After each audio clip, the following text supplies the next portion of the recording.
Today I'll be reviewing and unboxing this retro white Farmhouse aquarium stand. So first and foremost, let's start off with the unboxing and the assembly process. This was actually pretty simple to do. It took 2 of us to complete it. Everything was labeled individually. The instructions were pretty self-explanatory, and this is the finished product. After putting this stand together, I was honestly impressed with the quality of this product. It stood firm. All the compartments were nice, very good quality material, very good quality product. It's actually a little bit heavy. I like that it has the 3 top drawers, 2 small and 1 in the middle, and then it also has the doors on the side. They open and close very easily. The drawers open and slide in and out easily as well. You could go ahead and remove them, take them out simply. You could put any personal items in the drawers. They are so spacious. I'm opening and closing the drawers so I could show you how much depth each of these drawers has. So you are able to put most of your personal belongings or any items that you want to store away in these drawers or cabinets to keep the top shelf or middle shelves clutter free. One of my favorite features from this stand is that it has 3 traditional outlets along with the USB port. This makes it convenient when you're wanting to plug in your aquarium, a TV, or even to charge up your devices. I wanted to give you an overview of this full stand, showing you the side dimensions. I would highly recommend you take a look at the dimensions on the product page just to ensure that your aquarium will fit this. But again, the quality is amazing. I love the colors. Not only is the stand available in white, but it is also available in black.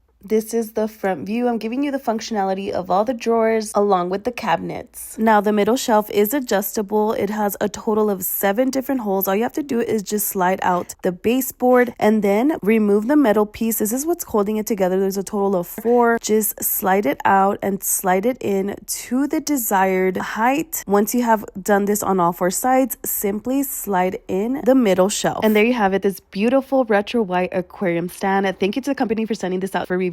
I would definitely recommend, if you're looking for a new aquarium stand, check this one out. I'll go ahead and link it down below, and also make sure to like and follow for more video reviews.